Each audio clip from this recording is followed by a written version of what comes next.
fair, and then there's the grandstand fundraiser. And so when I came to you last March, I told you that we had a CD of $100,000, and so we cashed that. So if you look in the bottom, our construction CD was cashed on 3/26 to pay off the loan. So if you see our current construction loan checking account shows 5573, and then our construction loan is 10,000. So basically, if we spend $4,658, the loan will be spent. And our idea was to wait till after the fair, and I'm assuming now that with enough money here, we'll pay it off so that we can have no more loan until we decide we want to start on the big project. We'll let her talk about that. Okay? All right, so then if you just turn to the next page, I'll just give a fair recap. Of course, our number one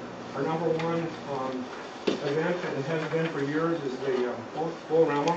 That is by far our best gate. Autocross is second, and we'll talk about that in a minute, how we made that work for people. And then the rest came in there. I just want to bring a testament to you that you guys, again, thank you for doing the Fair Board meal.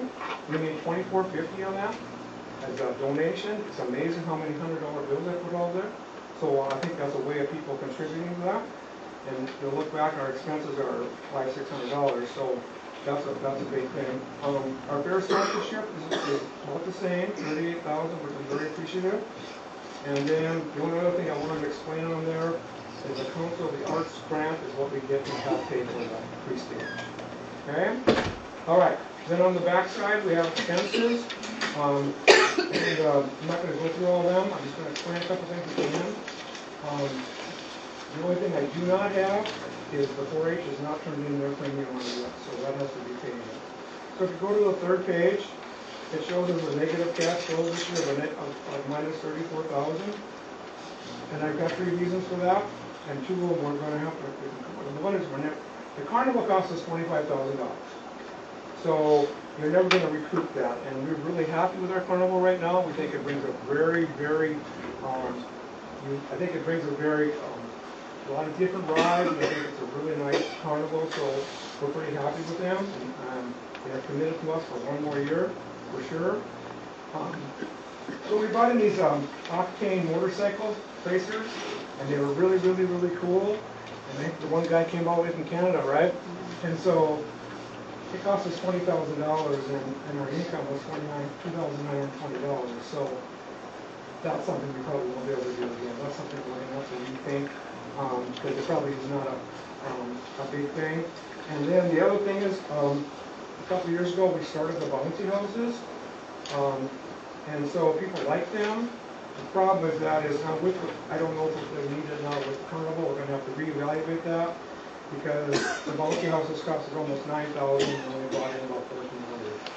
So if we take a couple of those things and we get that number down quite a bit, then that's what we need to do. So we need to reevaluate our entertainment, I guess is the way I want to put that. And the last thing I'm going to say before I turn it over to Liam is, of course, we had to get rain, and I don't know why that happens. It's just like a streak of rain. You know, if I get up that morning on my farm, we get 20 hundredths, but over here we get 4 inches, right? And so the positive of that is, like, on a normal year, we would never have been able to handle the fair the next day. And again, we appreciate you chipping that. It was so nice the next day. That was probably our best day of people coming because they had nothing else to do because it rained, okay? And that was a big day. But anyway, we did the autocross. We redid that for them. Fair Board put it back on, and then the FFA alumni did that. So, because it just wasn't fair, because we're missing a big event of that. So if you look at that, we did okay. We made some money back. We honored the passes. We honored the fair passes. We honored anybody that did that. We figured we had 300 people. We had drivers from all over.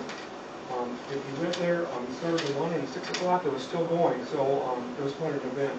So I just wanted to show you that the fair did everything they could to try to honor those passes and honor, give the alumni a chance to make their money that they did to do. So, any questions on the money part? Looks good. Okay, I'll let Leanne talk about whatever she wants to. Well, we want to, a big shout out to the fire department for coming and helping us de-water the fairgrounds. That was, it stays the fair for us on Saturday and Sunday. We got that moved off and able to keep doing some events on Saturday. And then our Sunday was, restructured into later in July because the chariots could not run on that Monday track. They just didn't, for that would be safe. And we agreed with them, we hate that something go wrong on that part. But for the most part, it was a very successful fair. We're gaining more people coming from a wider geographical area to come. We had people come up, they heard about it, and come from Bismarck and came for the day. And I guess, we don't probably promote as much, but we are a free gate to get in. You pay for parking, but it's free to get on the grounds. All the things that we have available, free stage, all the exhibits, things that they can do on the grounds is just amazing for this small area. And so we appreciate all that's going on. The water issue, we did have established the drain tile, several years ago. I think we need to utilize that more, turn it on in the spring so that if the reservoir is empty, so if we do have these big rainfalls, that there'll be a place for that water to go down and eventually get out. Also on that, there's a culvert, like the middle of the carnival area and to the west of the parking. There's a culvert there that we have to see if that is filled in or what. I was just checking with Aaron if when they were pumping the water out, the fire department, they had it. If that they noticed if it was able to flow through there or not. If not, if that culvert could be cleaned out so the water could go to the west and into the ditch there, that would be, another way to get some water away from that area as well. Into the south end of of the fairgrounds, in that camping area, that gravel that's been filled in, that's been a huge asset. Maybe now if we can just get a ditch cut along the fence line on the west side there, just to get that water moved into that south trees. And that would, all our, trouble spots would be kind of taken care of. But for the most part, we seem to tend to catch rain during the fair, so those are some issues that we can just look forward to. Like we alluded to that, doing that asphalt down in front of the grandstand to Festival Hall. Nobody cared, because that water evaporated out of there once we got from the sun that afternoon. Even if you're walking in water, it was, just water, not mud. So that's been a huge asset. So thank you very much for that. And then looking forward to some of our events. We've been talking about things that draw people, our local events, to get local ties people to come and go back to possibly some of those type of events. We haven't had horses, chariot races, those are our requests, and I know sometimes that's a small crowd, but it's still such a good heritage of what we have for the Wells County area. That we'd like to see some of that brought back again. I got two more things I forgot to talk about. The first one, I thought that it was focused, but if you look at the first page, a couple of things we did a lot of electrical updates on the thing. We did a huge update for the RV power grades. That was 8,100, and then we did a huge update for the electrical for the concession, so that because they weren't having enough power. So those are two things that we use some of the money that we get that. And then she brought up, and if you notice on the third to last page there, we did give the Pheasant Fire Department $1,250, and 1,000 of that was a donation for thanking them for coming out and trying to get the water off and trying to help us. And so we brought our back to the work where we're at this time. So that's part of that too. And we're looking forward to next year's fair. We don't have dates set yet. Carnival hasn't given us the dates that they're willing to come, but we're hoping to go in the same time frame. Any off the top of your head, any ballpark figure as to what kind of income you got from renting out the RV stuff during the All-School Reunion Oh, that the was, week before? it was in our, we had, I mean about. Is that part of the camping? yeah, but it was two separate. Oh, okay. I didn't break that out. Oh, okay.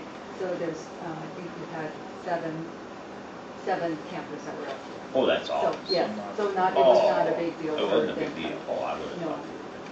No.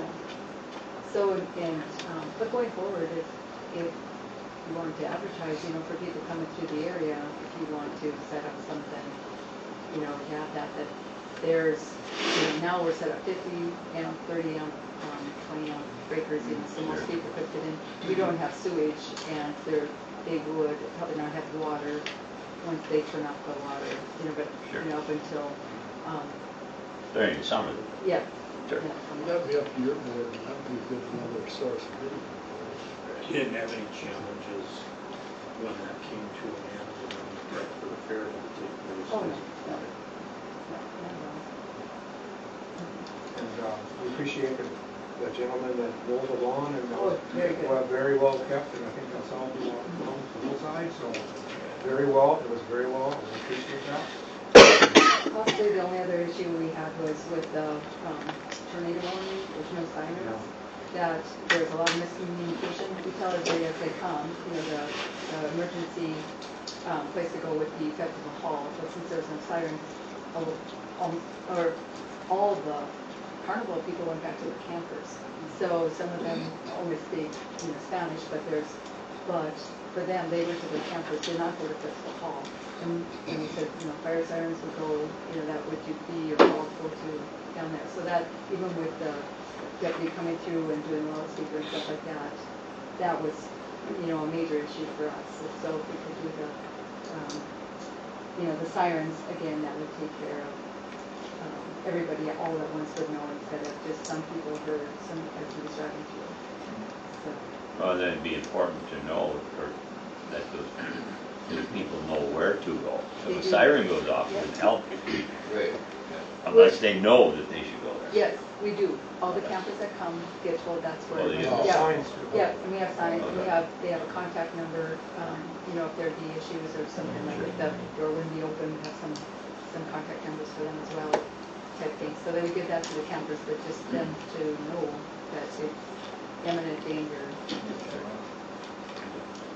You guys do a great job. The only thing I think you're really lacking on planning for 4 inches of rain.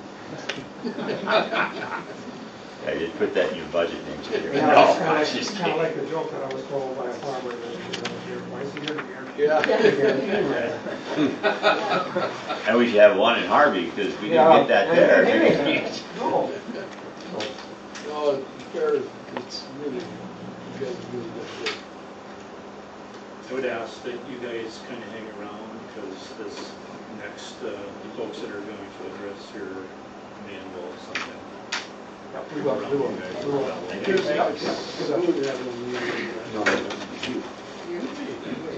I got it. We ended up on it.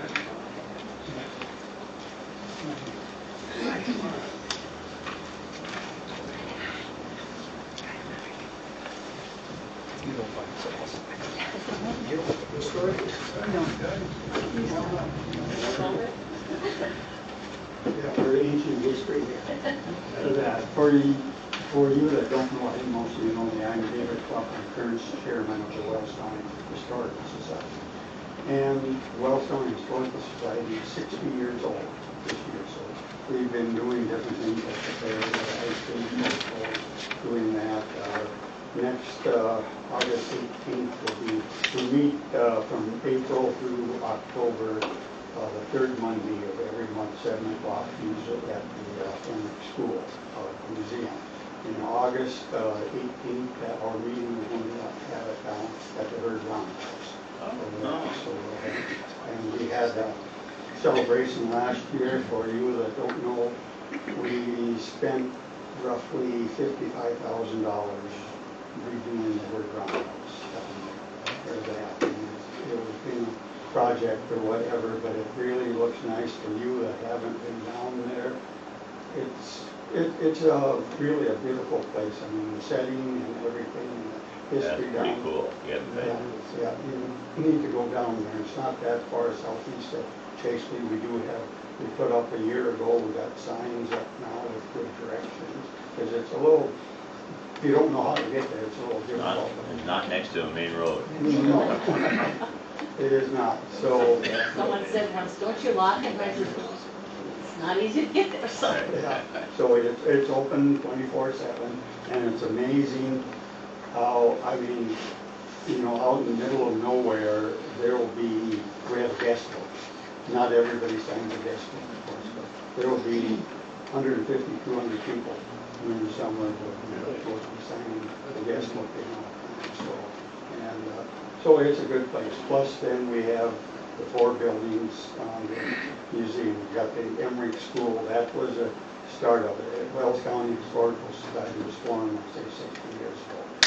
In 71, they bought the Emmerich School, which actually that's where I graduated from grade school in 1960. Yeah, long time ago.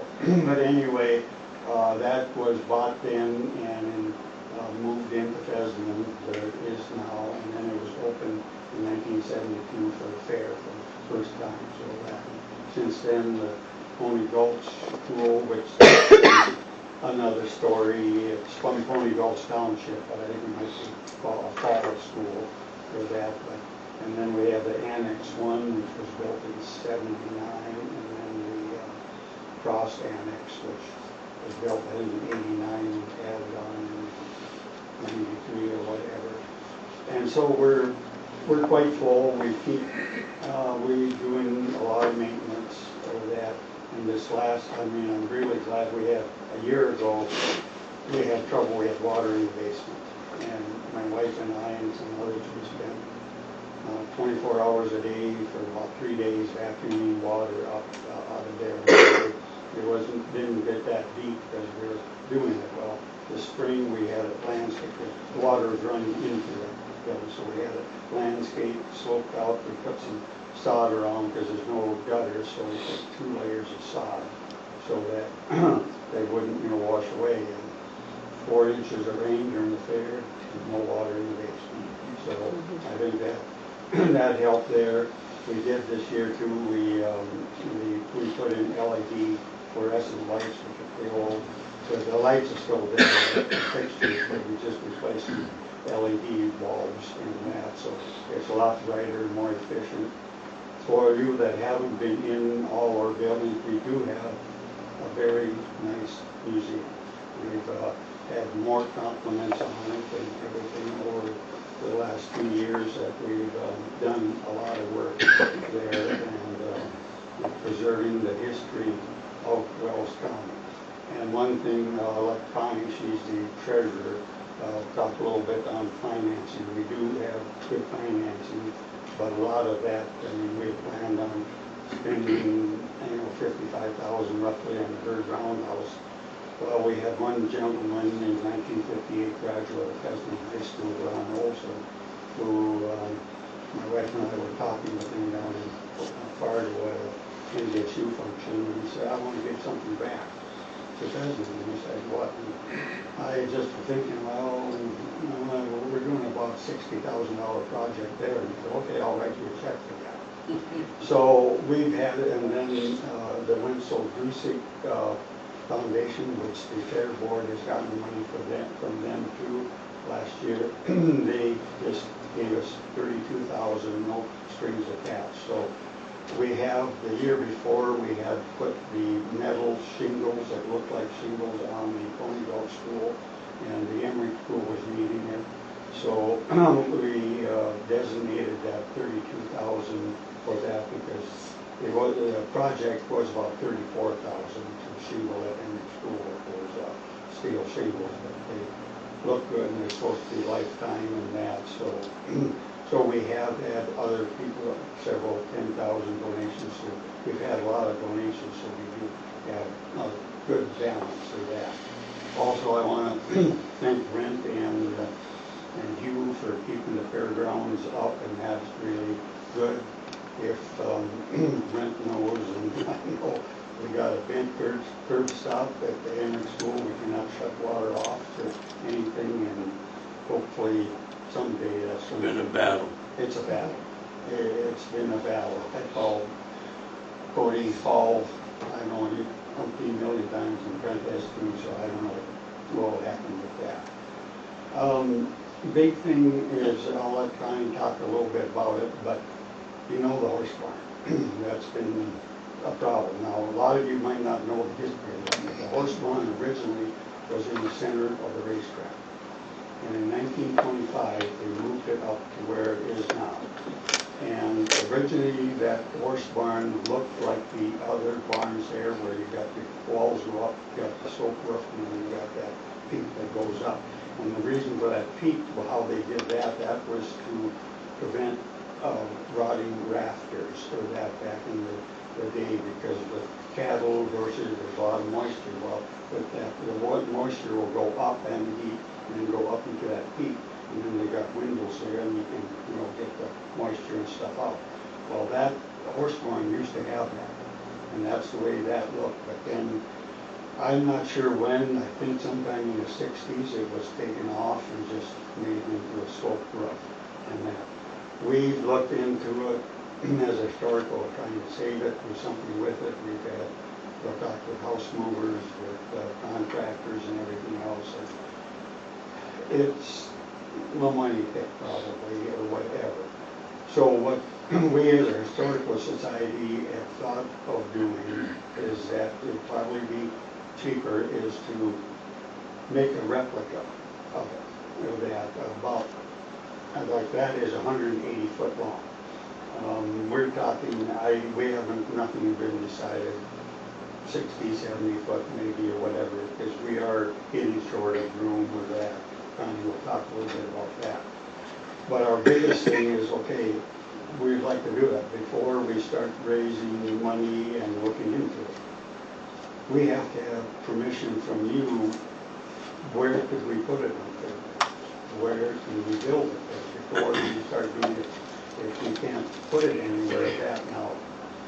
Ideally for us, a good place for it, and I know it will take probably a lot of work and money, is where the 4-H building used to be, in the swamp there. That makes it, it's a low area, but that's, all our buildings are right there. So that would be an ideal spot, but I know we'd have to put in fill or rocks and do a lot to try to keep that in, but that's our thoughts of doing that. So that's the main thing, is that we would need, before we start fundraising and making any plans, is if we can build for that. So that would be a big thing.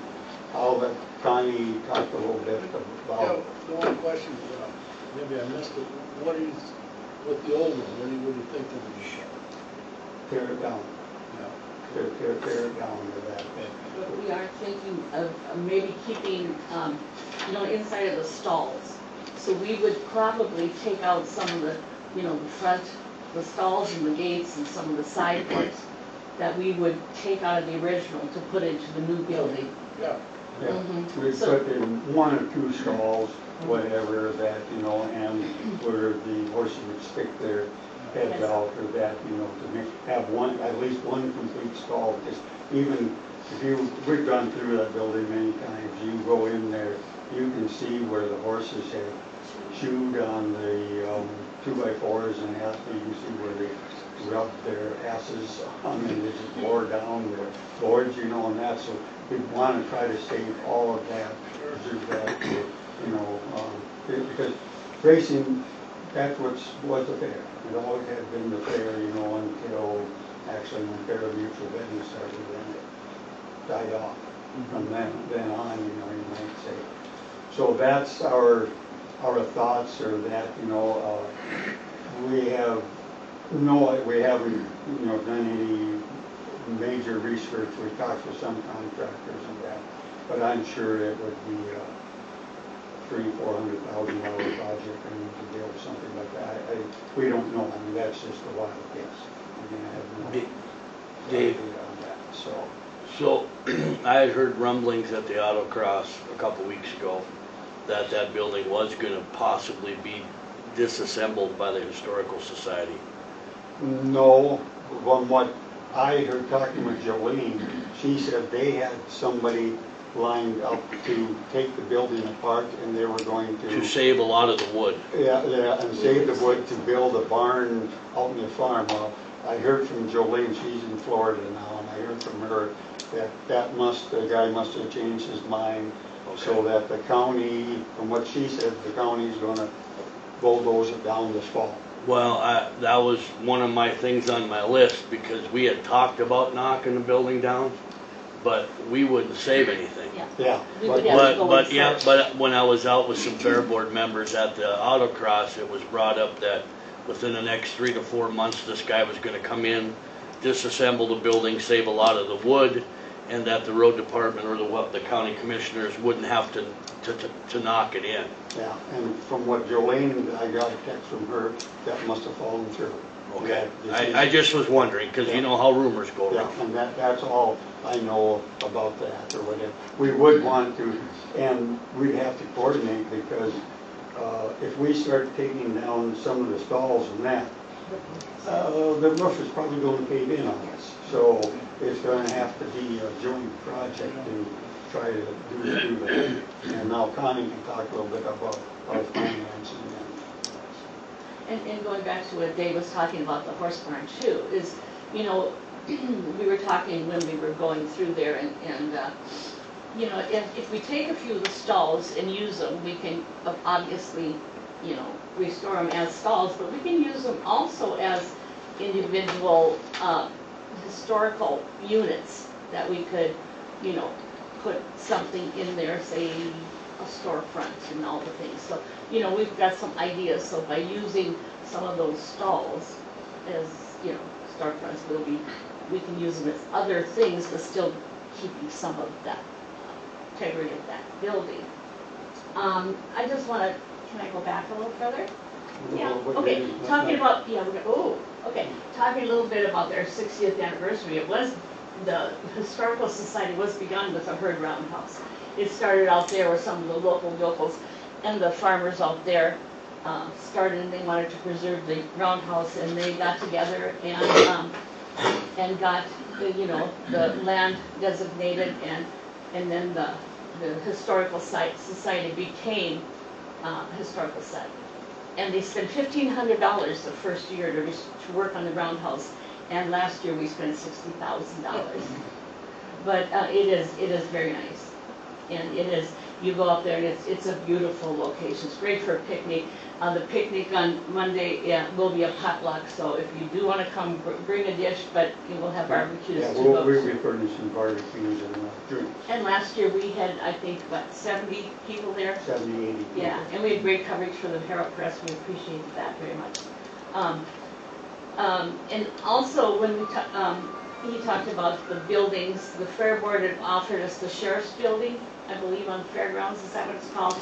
And we are going to be using that and probably using it as a fair museum from old fair memorabilia and things like that. I wanted to say also, yeah, we were talking about the renovations. Dennis Carson, that used to live near Chaseley, also had donated $20,000 to help renovate the roundhouse. So we were very fortunate in not having to take any of our funds to put into that building at that point. This year, and we do get, you know, the mill levy. This year we've gotten about, so far about $11,000 from our mill levy. And we have, yeah, it goes fast.